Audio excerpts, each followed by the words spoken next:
और काका ने इनका रास्ता छोड़ दिया। ये पांचों उस शापित गांव की तरफ बढ़े जहां से रात को वापस कोई लौटकर नहीं आया। गांव पूरा खंडहर था, अभी अंधेरा होना शुरू ही हुआ था। दीपक और रुद्र इस खंडहर की वीडियो बना रहे थे। आकाश ड्राइविंग कर रहा था, रूपाली और कनिका डरी सहमी बैठी थी। ये तो बिल्कुल हॉरर फिल्मों में भूतिया जगह की तरह लग रहा है। ऐसी जगह सिर्फ फिल्मों में देखने को ही मिलती है। वीडियो बनाते बनाते दीपक कहने लगा, हाँ यार, हमारी ये वीडियो हिट हो जाएगी। दीपक की बात का जवाब देते हुए रुद्र ने कहा, अरे ओ भारत के महान मूर्खी, अभी अपने कैमरे को बंद करो। हम यहाँ किसी और काम से आए हैं। यहाँ ध्यान दो होने वाली हलचलों पर। कोई भी हलचल हो तो उसका पीछा करो। कुछ समझे? रुद्र ने अपना कैमरा बंद कर लिया। सही है दीपक, जो यहाँ सभी के साथ होता है वो हमारे साथ भी हो सकता है। हमें सतर्क रहना चाहिए। हमारा टारगेट सिर्फ उसे पकड़ना है जिसकी वजह से इस खंडहर का नाम भूतिया गांव है। रुद्र ने समझाया और दीपक ने भी अपना कैमरा बंद कर लिया। अचानक से इनकी गाड़ी झटका देकर बंद हो गई। आकाश ने बार बार ट्राई किया किंतु गाड़ी स्टार्ट नहीं हो रही थी। क्या हुआ आकाश? हैरानी से रुद्र ने पूछा। वो तो मुझे भी नहीं पता, गाड़ी का बोनेट खोलकर देखना पड़ेगा। आकाश गाड़ी से नीचे उतरा और गाड़ी का बोनेट खोला। गाड़ी से धुआं निकल रहा था। पानी की टंकी का ढक्कन खोलकर देखा तो पानी की कमी थी। क्या हुआ आकाश, पता चला क्या गड़बड़ है? रुद्र ने पूछा। हाँ, पानी की कमी है, तुम यहीं ठहरो, मैं जाकर पानी लेकर आता हूँ। अरे कहाँ से लेकर आओगे? पता भी है कहाँ है पानी? दीपक ने कहा। अगर पता नहीं है तो पता करना पड़ेगा, क्या कर सकते हैं? अच्छा ठीक है, फिर मैं भी तुम्हारे साथ चलता हूँ। दीपक ये कहते हुए गाड़ी से उतरा। अरे पानी लेने जा रहा हूँ, कोई पहाड़ उठाने नहीं जा रहा। तुम चिंता मत करो, मैं ले आऊंगा। आकाश ने कहा, हम जानते हैं कि तुम कोई पहाड़ उठाने नहीं जा रहे हो, लेकिन अभी हम खतरे की जगह पर हैं, इसीलिए अकेले जाना ठीक नहीं। रुद्र कहने लगा, या तो दीपक को अपने साथ ले जाओ या मैं तुम्हारे साथ चलता हूँ। आकाश को उनकी बातें सही लग रही थी। अच्छा ठीक है रुद्र, तुम मेरे साथ आ जाओ। रुद्र आकाश के साथ पानी लेने चल पड़ा। अब अंधेरा हो चुका था। अंधेरे में ये खंडहर और भी डरावना लग रहा था। कुछ दूर चलने पर भी इन्हें पानी का कोई साधन नहीं दिखा।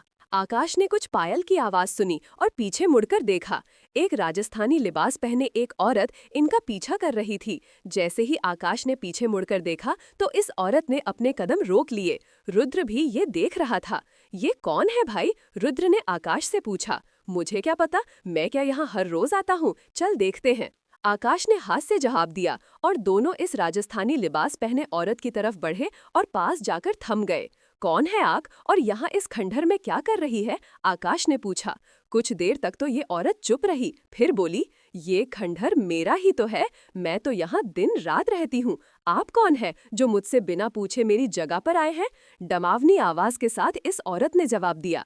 ऐसी आवाज सुनकर दोनों डर गए। रुद्र तो कांपने ही लगा था। जल्दी भाग भाई, ये कोई और ही बला है। ये कहकर रुद्र गाड़ी की तरफ दौड़ा। आकाश के मन में डर तो था, किंतु अभी भी उसे यकीन नहीं था कि उसके सामने कोई साया खड़ा है, इसलिए वो पूरी पड़ताल करने से पहले भागा नहीं। आकाश ने धीरे धीरे इसके घूंघट को उठाया और फिर आकाश ने जो देखा तो आकाश के पांव तले से जमीन खिसक गई। इसका चेहरा भद्दा और डरावना था। ऐसा चेहरा केवल चुड़ैल का ही हो सकता है। फिर आकाश की नजर इस औरत के पांव की तरफ गई जो उल्टे थे। अब तो आकाश भी कांपने लगा और जल्दी से गाड़ी की तरफ भागा। रुद्र आकाश के आगे आगे भाग रहा था।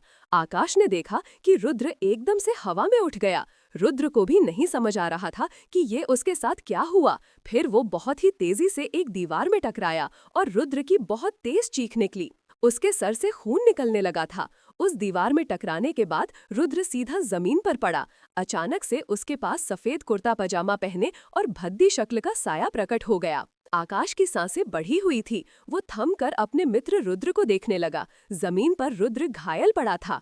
उस साये ने रुद्र के दोनों हाथ पकड़े और जड़ से उखाड़ दिए। रुद्र की बहुत ही दर्दनाक चीख निकली। ये देख आकाश की आंखें भी फटी की फटी रह गई। रुद्र लगातार चीख रहा था। फिर वो साया रुद्र के पास बैठ गया और उसके पेट में हाथ देकर पेट को खोल दिया। रुद्र के पेट का मांस निकालकर वो साया खाने लगा। रुद्र आकाश को निहार रहा था मगर अब कुछ बोल नहीं सकता था। उसकी जरा जरा सी पलकें झपक रही थी।